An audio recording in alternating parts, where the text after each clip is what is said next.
Hey, this is Night Flame, guys, and today I will be reviewing Super Secret Crisis War, issue number 2. Yeah, so yeah, let's review this issue. I read, the one shot in issue number 1. Issue number 1 to me was great. The one shot was great as well. Let's see how if issue number 2 continues the trend. Yeah, this issue, it kind of like continues from the last issue, and we see that the heroes are getting to know each other. They introduce themselves, and they want to know why they are stuck in here. Um, and they find out, they want to know what are the motives or of their respective villains, but they don't know what they will do together. So, they do get out of their little imprisonment. Kind of like tube, and they set out to explore, this whole little facility they're at.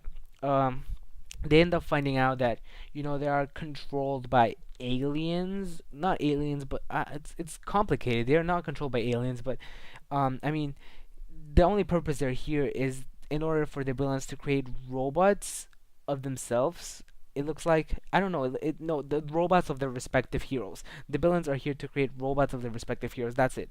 Um, you know, it's really weird. I'm not sure why they would do that, but I don't know. I don't know. Let me just continue so I can tell you the basics of this issue. So yeah, they do find out that their villains, their respective villains, want to create a robots of their heroes, and the robots are being created in mass production. There's gonna be a lot of them. Um, the heroes, they kind of get to know each other throughout the whole story. And basically, when they find out that the robots are being created of themselves, that's where the story ends.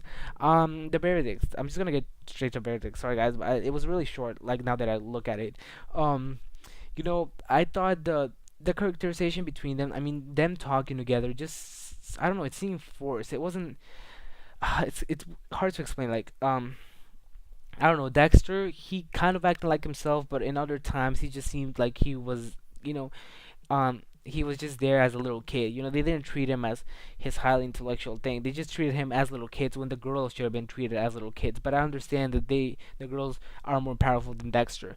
But I'm not sure. Other than that, Ed and Eddie just feel forced as well. They really it's a cool addition that they were there, but it just their presence doesn't do anything. I'm not sure if it's gonna do anything later, but I feel like they're comedy relief. Samurai Jack, as well, their conversations with each other was really weird. I'm not sure. I felt like they were out of character in a way, but I still thought it was an enjoyable issue. I have to, wait, let me think about this, guys. Now that I think about it, the story was short. The art was good. I still have to say the art is really good, but the story was short. Yeah, the story was short. The whole little interaction seemed forced, and I think this issue, has to be my worst pick of the week, sadly. And I give this issue, I'm gonna give it a 7 out of 10. Never mind. I'm gonna give it a 6.5 out of 10. It really, now that I see it, it does disappoint me from issue number 1. Because I really wish that they would kind of set it up in Earth. I'm not sure. Setting it up in space is too mainstream, in my opinion, because Marvel loves to do this. But I'm not sure where this story is going. I don't see it being in 8 issue miniseries or 6 issue miniseries. I feel like they could finish it in 4, because they just fight off the villains and they're done. I'm not sure how they can stretch it any longer, but we'll see. So yeah, 6.5. Thanks for watching, guys. If you like this video, and also subscribe to my channel if you haven't done so. Goodbye.